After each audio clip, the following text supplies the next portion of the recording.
এই ফ্রন্টে দেশপ্রেমিক জাতীয়তাবাদে বিশ্বাসী দলগুলো তার সঙ্গে যুক্ত হলো, কিছু হলো অপোজিশনে। এরপরে আসলো আপনার তিনি দল গঠন করলেন, জাতীয়তাবাদী দল।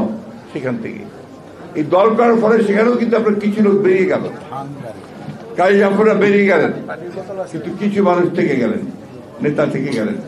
তাদেরকে নিয়েই তিনি শুরু করলেন তার জাতীয়তাবাদী দল।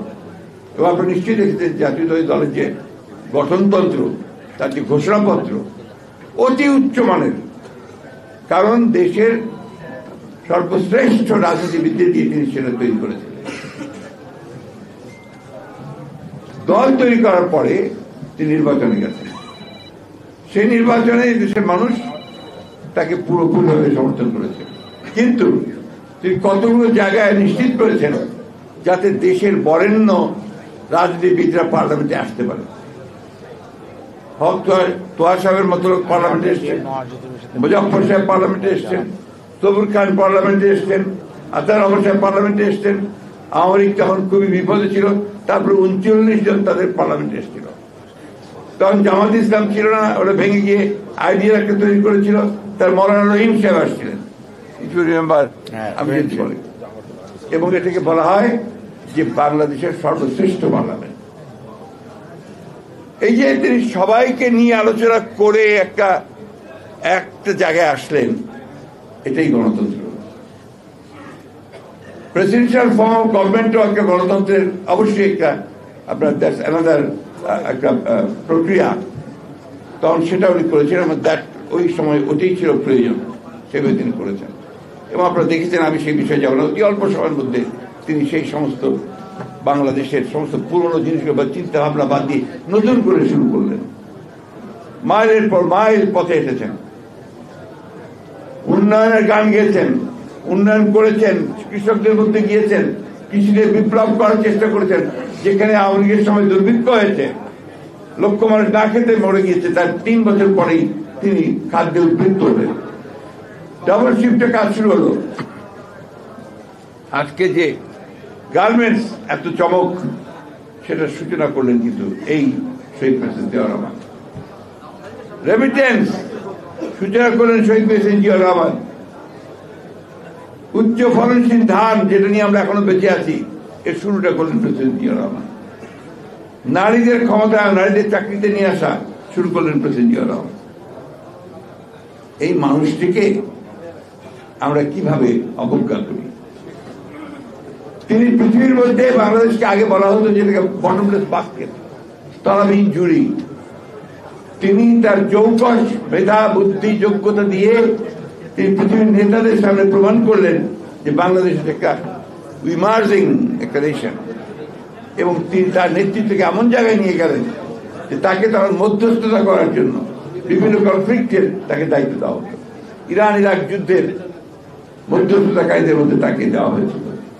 এভাবে বিভিন্ন জায়গায় তিনি বাংলাদেশের ভাবমূর্তিকে ওপরে তুলে ধরলেন। কেন সম্ভব হয়েছিল? তিনি বিশ্বাস করলেন যে গণতন্ত্রই একমাত্র রাস্তা, যে রাস্তায় আমি আমার দেশের মানুষের পরিবর্তন আনতে পারি। কাজটি তিনি করতে পেরেছিলেন। প্রেসিডেন্সিয়াল ফর্ম, পার্লামেন্টারি ফর্ম, এটা পরে আসছি। তখন presidential form was the necessity, ওইটাই তিনি করেছেন। পরবর্তীকালে আপনি জানেন যে দেশকে যারা এখনো ধ্বংস করার চেষ্টা করছে, তখন এইরকম আরেক দল তাকে হত্যা করল। আমরা ভাবলাম যে শেষ হয়ে গেল সব। বাংলাদেশের মানুষ সেদিন পুরোপুরি হতাশ হয়ে গিয়েছিল, কাঁদছিল। আপনি জানাজার সেটা দেখেছেন সেইভাবে। কিন্তু আল্লাহর অশেষ রহমতে দেশনেত্রী বেগম খালেদা সামনে আসলেন, এসে তিনি ঠিক পতাকা তুলে ধরলেন। উন্নয়ন, অগ্রগতি, স্বাধীনতা, সর্বত্রের পতাকা, গণতন্ত্রের পতাকা। দীর্ঘ 9 বছর লড়াই করলেন, সংগ্রাম করলেন এবং স্বৈরাচারের সাথে সরালেন। আমাদের স্যার আমাদের তো বিদ্যা পণ্ডিত মহারাজ ভীষণ শ্রদ্ধা করি তাকে।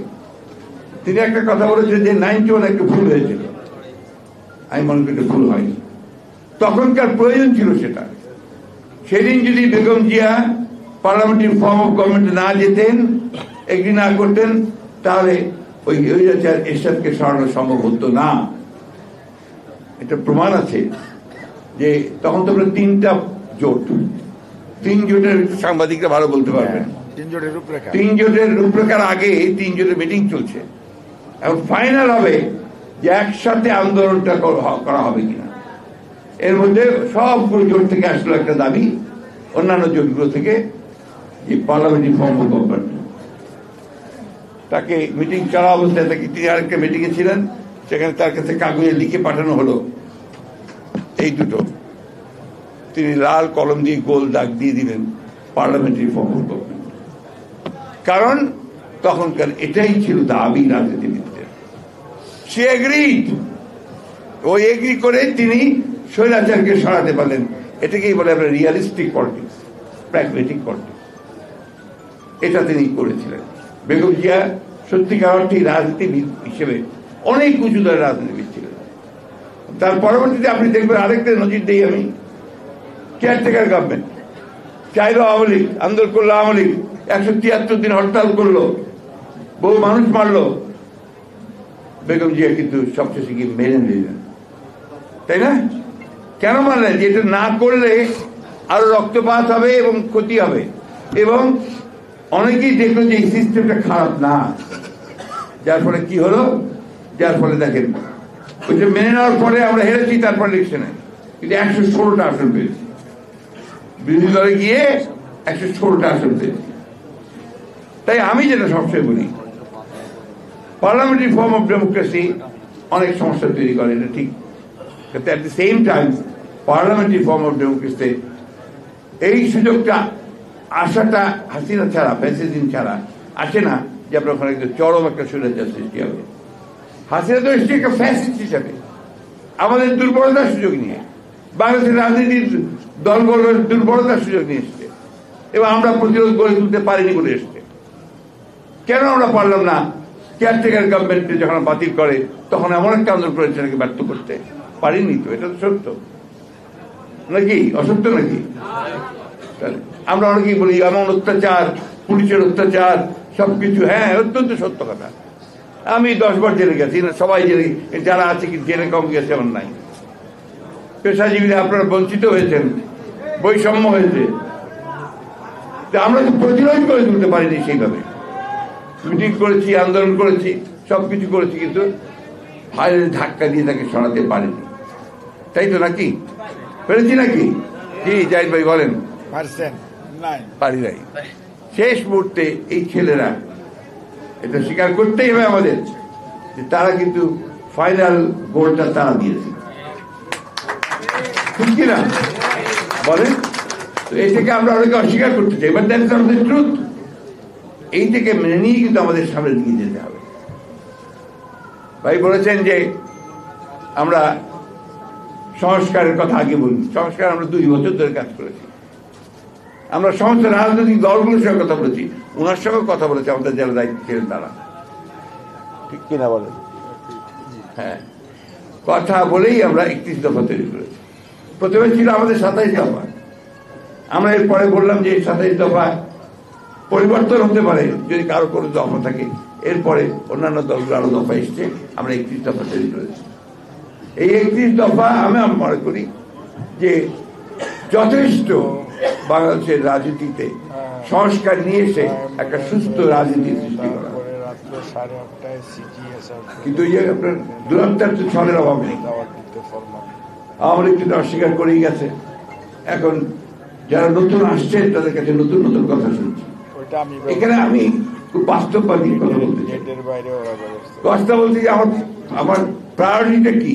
What is my priority? Priority হচ্ছে আমার দেশে একটা গণতান্ত্রিক পরিবেশ ফিরিয়ে নিয়ে আসা, একটা ডেমোক্রেটিক স্পেস তৈরি করা। আজকে এই ইন্টারিম গভর্নমেন্টকে আপনার অন্তর্বর্তীকালীন সরকার আমাদের তৈরি করা, আমরা সমর্থন দিয়েছি, ছাত্ররা হচ্ছে ডক্টর ইউনূসকে দিয়েছে, আমরা সবাই খুশি হয়েছি, তাই না? যে একদম সব নিরপেক্ষ যোগ্য মানুষ দেওয়া হয়েছে। একটা জিনিস আমাদের স্বীকার করতে হবে, এদের কারণে কিন্তু আপনার রাজনৈতিক অভিজ্ঞতা নেই, তাই না? তারা নিজেদের ক্ষেত্রে তারা কাজ করেছেন, অত্যন্ত যোগ্য মানুষ, কিন্তু রাজনীতির তো একটা আলাদা ব্যাপার আছে, সায়েন্স। এই জন্য তো বলা হয় পলিটিক্যাল সায়েন্স। এর আলাদা যোগ বিয়োগ আছে, এর আলাদা ইকুয়েশনস আছে। এটাকে বুঝতে হবে কিন্তু রাজনীতিবিদদের, এটা রাজনীতিবিদদের। এবং সেই জন্যই আমরা রাজনীতিবিদরা বলছি, আমরা বলছি যারা আমরা একটু বয়স্ক প্রাজ্ঞ, আমরা বলছি দ্রুত নির্বাচন দ্রুত করো। কেন বলছি? বিএনপি ক্ষমতা যাওয়ার জন্য নো। আমরা বলছি নির্বাচনটা দ্রুত না হলে এই সমস্যাগুলো বাড়বে, অন্যান্য সমস্যা বাড়বে। এখন আপনার যারা গণতন্ত্রকে ধ্বংস করতে চায়, বাংলাদেশের আপনার যে স্টেবিলিটি নষ্ট করতে চায়, তারা মাথা চারা দিয়ে উঠছে। দেখুন না কত সমস্যা তৈরি হয়ে গেছে। এখন বাংলাদেশে সাম্প্রদায়িকতা তৈরি করার জন্য কাজ করা হচ্ছে। ফ্যাক্টরি জ্বালিয়ে দিচ্ছে, যা আমাদের দেশের সবচেয়ে বড় সম্পদ, দিনের পর দিন জ্বালিয়ে দিচ্ছে। এরা কিচ্ছু করতে পারছে না। কেন করতে পারছে না? Because there is no politics there, political শক্তি নাই। আজকে যে একটা গভর্নমেন্ট থাকতো, আপনার ইলেকটেড গভর্নমেন্টের পেছনে পিপল থাকতো, এটা তো সহজ ছিল? সহজ ছিল না। তারপর আমরাই কিন্তু যতটুকু বন্ধ করতে পেরেছি, আমরাই বন্ধ করেছি। আমরা স্কোয়াড তৈরি করেছি, আমাদের লোকেরা গেছে, সেরকম জায়গায় গিয়ে বন্ধ করেছে। কালকে দেখা গেছে ওয়াইল্ড ক্যাট স্ট্রাইক করলো ছাত্ররা, তৃতীয়কে কলেজকে আমরা বিশ্ববিদ্যালয় করতে হবে।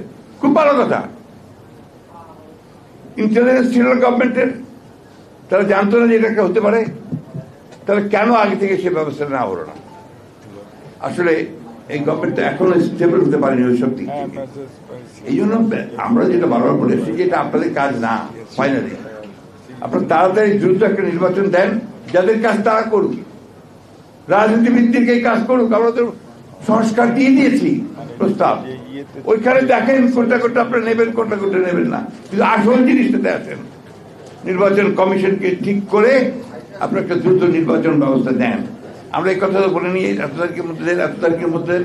আমরা ঠিক রোড ম্যাপ দেন, কবে কি করবেন আপনারা জানান, তাই আমরা জানাতে পারবো না। সেটা জানালেও তো মানুষের মধ্যে একটা আস্থা আসবে, যেটা এত তারিখের মধ্যে একটা হবে। মানুষ তো ইলেকশন চায়। কালকে আপনার এই ছেলেদের ব্লকেটের ফলে তারপরে আপনাদের টেলিভিশনগুলোতে, আমি রাত্রিবেলা অনেক রাত্রে টেলিভিশন দেখি যে বিভিন্ন জায়গায় যে কথাবার্তাগুলো সাধারণ মানুষ বলছে, কথাবার্তাগুলো গণতন্ত্রের জন্য ভালো নয়। তারা বলছে আমার জিনিসের দাম বেড়েছে, আমি রিক্সা চালাতে পারিনি আজকে সারাদিন, আমি আজকে গাড়ি নিয়ে 4 ঘন্টা ধরে রাস্তায় আটকে আছি, আমার মাল সব গাড়িতে পড়ে আছে, এটা পচে যাবে, নষ্ট হয়ে যাবে। এই জন্য কি আমরা এই আন্দোলন করছিলাম? কথাগুলি হয়ে আসছে। এই কথাগুলো আসছে কি সাংবাদিক ভাইরা কি আমার সঙ্গে একমত হবেন? এই কথাগুলো আসতে শুরু করেছে। This is not a good sign. আর আমাদের যারা শত্রু, ফ্যাসিবাদীর যারা আপনার মিত্র, তারা তো এই সুযোগগুলি নেবে, সে নেওয়া শুরু করেছে। কথা নাই বার্তা নাই, ঠিক এই সময় আমরা সমস্ত দাবি চলে আসছে। এতদিন যে ফ্যাসিস্ট ওদেরকে পিছলো, পায়ের নিচে রেখে দিল, তখন কেউ কথা বললো না। ওরা জিজ্ঞেস করে বলে যে তখন কথা বলার সুযোগ ছিল না, এখন তো সুযোগ পেয়েছি, এখন বলছি।